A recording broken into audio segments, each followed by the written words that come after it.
Students, एक बार फिर से आपका एक और नई वीडियो में बहुत बहुत स्वागत है। तो आज के इस वीडियो में हम समझेंगे एक्सट्रैक्ट, जो कि हमारी फ्लेमिंगो बुक के चैप्टर 4 द रेड ट्रैप से लिया गया है।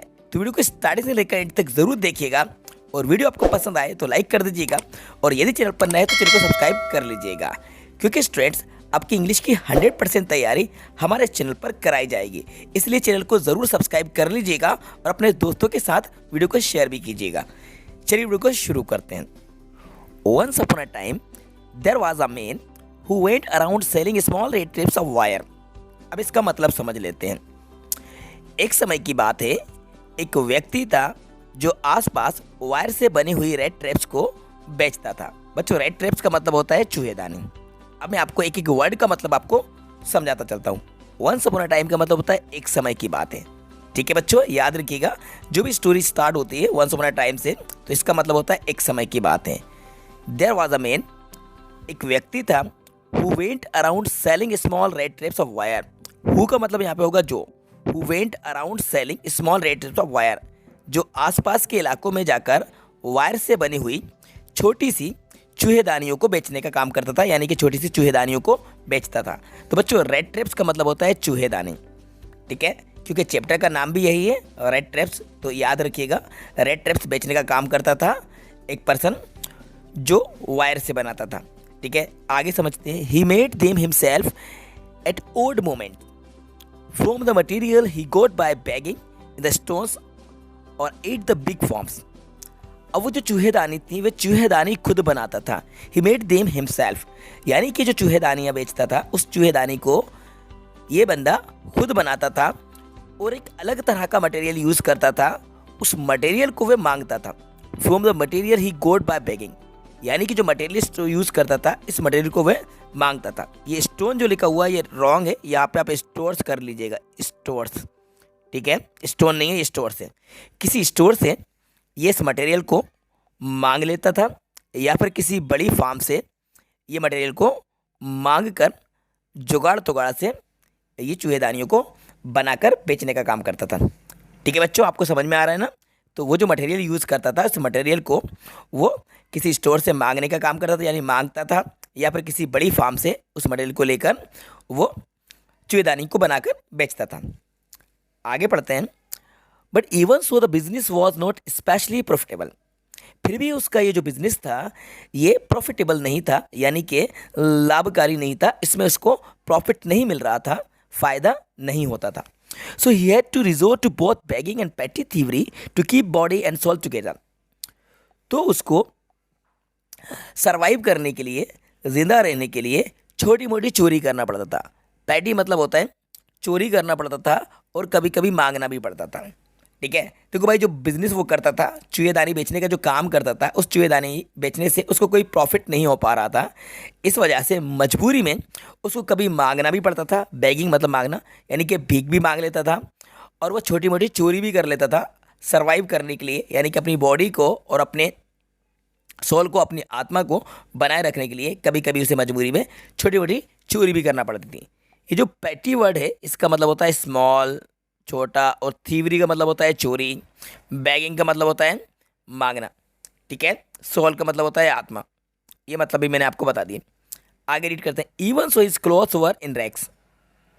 इसी वजह से उसके जो क्लॉथ थे, कपड़े थे, ये फटे हुए थे।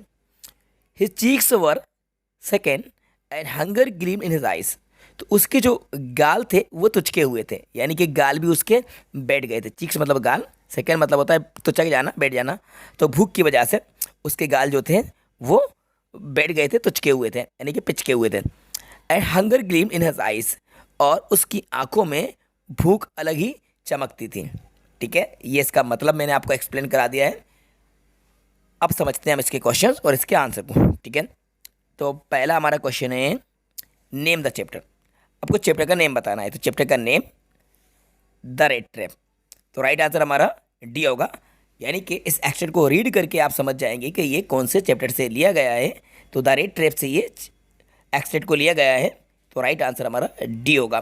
ठीक है, चैप्टर में भी यहाँ पे द रेड ट्रैप आया, यानी कि रेड ट्रैप की बात चल रही है, और लाइन को रीड करके आप समझ जाएंगे कि ये जो चैप्टर है, इस चैप्टर का नाम है रेड ट्रैप। लेकिन आपको पहले चैप्टर को डिटेल में रीड करना होगा। अभी तो ये एक एक्सट्रैक्ट है, आपको कंप्लीट चैप्टर की रीडिंग करना होगी, तो ही आप एक्सट्रैक्ट को कंप्लीट कर पाएंगे और आपसे क्वेश्चन आंसर भी बन पाएंगे। इसलिए मैं आपको सजेस्ट करूंगा कि आप हर एक चैप्टर को डीपली रीड कर लें। ठीक है, जो भी आपकी फ्लेमिंगो या विस्तास के चैप्टर हैं, हर चैप्टर को आपको डिटेल में रीड करना होगा, तो ही जाके आप एक्सट्रैक्ट को कर पाएंगे। ठीक है, फिलहाल हम आगे मूव करते हैं क्वेश्चन नंबर 2 की तरफ। What is the antonym of the word पेटी फ्रॉम द फॉलोइंग। तो अब आपको एंटोनिम बताना है। एंटोनिम मतलब होता है बच्चों अपोजिट, यानी कि विलोम। क्या होता है? अपोजिट। तो आपको अपोजिट बताना है किसका? पैटी का। तो बच्चों इसका जो राइट आंसर होगा ये होगा मेजर। अच्छा, मेजर क्यों होगा? देखो, पैटी का मतलब होता है छोटा, पैटी का मतलब होता है छोटा, तो एंटोनिम से पूछा हुआ है अपोजिट, इसलिए इसका राइट आंसर होगा मेजर। मेजर का मतलब होता है बड़ा, मेजर मतलब होता है बड़ा, तो राइट आंसर हमारा डी होगा। आगे मूव करते हैं question number 3। What are the phrase keep body and soul together mean. Keep body and soul together का मतलब आपको बताना है, तो इसका राइट आंसर होगा स्टे अलाइव, यानी कि जिंदा रहना।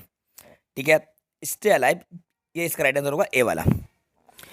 Question number 4, name the author of this chapter. इस चैप्टर के ऑथर का नेम आपको बताना है, तो सैल्मा लेजरलॉफ इसका राइट आंसर है डी, मतलब यानी कि ये 4 नंबर है, तो इसका 4 वाला राइट आंसर है, ये डी है। यहाँ पे 4 टाइप हो गया है, तो ये एक्चुअल में डी ही है, तो ये राइट आंसर है 4th वाला, यानी कि डी वाला। आगे मूव करते हैं क्वेश्चन नंबर 5 की तरफ। Right the synonyms of the word gleamed. Gleamed का आपको सिनोनिम बताना है, यानी कि सिमिलर बताना है। इसका जो राइट आंसर होगा स्पार्कल। इसका मतलब होता है चमक। ग्लीम्ड या स्पार्कल का मतलब होता है चमक, सिनोनिम पूछा है। डल, डार्क, अगली बिल्कुल भी नहीं होगा, right answer A. Okay students, तो ये एक्सरसाइज मैंने आपको एक्सप्लेन करा दिया है, आई होप आपको समझ में आ गया होगा। तो आप बच्चों इस वीडियो को लाइक ज़रूर कीजिए और अपने सभी फ्रेंड के साथ ज़्यादा शेयर कीजिएगा। अगर सभी को नहीं कर सकते तो कम से कम 2-3 फ्रेंड्स के साथ इस वीडियो को शेयर कर लीजिएगा और चैनल को सब्सक्राइब ज़रूर कर लीजिएगा। अगर आपने पहले से हमारी वीडियोज़ को देखा है और अभी तक चैनल को सब्सक्राइब नहीं करा है, तो बच्चों चैनल को ज़रूर सब्सक्राइब कर लीजिए, क्योंकि आपका फ़ायदा ये होगा कि इंग्लिश की सारी वीडियोज़ आपको देखने को मिलेंगी और उसके नोटिफिकेशन आपको टाइम पर मिलते जाएंगे, क्योंकि इंग्लिश की 100% तैयारी हमारे चैनल पर कराई जाएगी। A to Z टॉपिक्स आपको इस चैनल पर देखने को मिलेंगे, लेकिन आपको चैनल को सब्सक्राइब करना होगा। तो चलिए वीडियो को एंड करते हैं और फिर मिलते हैं एक और नई वीडियो के साथ।